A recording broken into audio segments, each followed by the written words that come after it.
ಗೋವರ್ಧನಗಿರಿ ಕಥೆಯನ್ನು ದೃಶ್ಯಗಳಾಗಿ ರಚಿಸಿದ್ದೇನೆ. ಗೋವರ್ಧನಗಿರಿ ಒಂದು ಪರ್ವತ. ಯಮುನಾ ನದಿ ತೀರದಲ್ಲಿ ಬೃಂದಾವನದ ಹತ್ತಿರವಿದೆ. ವೃಂದಾವನದಲ್ಲಿ ಪ್ರತಿವರ್ಷ ಗ್ರಾಮಸ್ಥರು ಮಳೆಯ ದೇವರಾದ ಇಂದ್ರನನ್ನು ಪೂಜಿಸುತ್ತಿದ್ದರು. ಒಂದು ದಿನ ಬಾಲಕೃಷ್ಣನು, ನಮ್ಮ ಜೀವನಕ್ಕೆ ಗೋವುಗಳು, ಗೋವರ್ಧನ ಪರ್ವತ ಮತ್ತು ಪ್ರಕೃತಿಯ ಮುಖ್ಯ. ಆದ್ದರಿಂದ ಗೋವರ್ಧನನ್ನು ಪೂಜಿಸೋಣ ಎಂದು ಗ್ರಾಮಸ್ಥರಿಗೆ ತಿಳಿಸಿದನು. ಕೃಷ್ಣನ ಮಾತನ್ನು ಕೇಳಿ ವೃಂದಾವನದ ಗ್ರಾಮಸ್ಥರು ಇಂದ್ರಪೂಜೆಯನ್ನು ಬಿಟ್ಟು ಗೋವರ್ಧನ ಪೂಜೆ ಮಾಡಿದರು.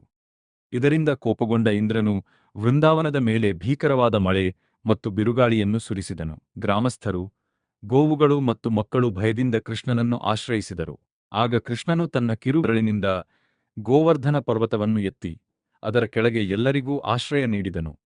7 ದಿನಗಳ ಕಾಲ ಕೃಷ್ಣನು ಗೋವರ್ಧನನ್ನು ಎತ್ತಿಕೊಂಡೇ ನಿಂತನು. ಗ್ರಾಮಸ್ಥರು ಮತ್ತು ಗೋವುಗಳು ಸುರಕ್ಷಿತವಾಗಿ ಪರ್ವತದ ಕೆಳಗೆ ಉಳಿದರು. ಕೊನೆಗೆ ಇಂದ್ರನಿಗೆ ಕೃಷ್ಣನ ಮಹಿಮೆಯ ಅರಿವಾಯಿತು. ತನ್ನ ಅಹಂಕಾರವನ್ನು ಬಿಟ್ಟು ಕೃಷ್ಣನ ಮುಂದೆ ಶರಣಾದನು. ಹೀಗೆ ಗೋವರ್ಧನ ಲೀಲೆಯು ಅಹಂಕಾರದ ಸೋಲು, ಭಕ್ತಿಯ ಮಹತ್ವ ಮತ್ತು ಪ್ರಕೃತಿಯ ಗೌರವವನ್ನು ಸಾರುತ್ತದೆ.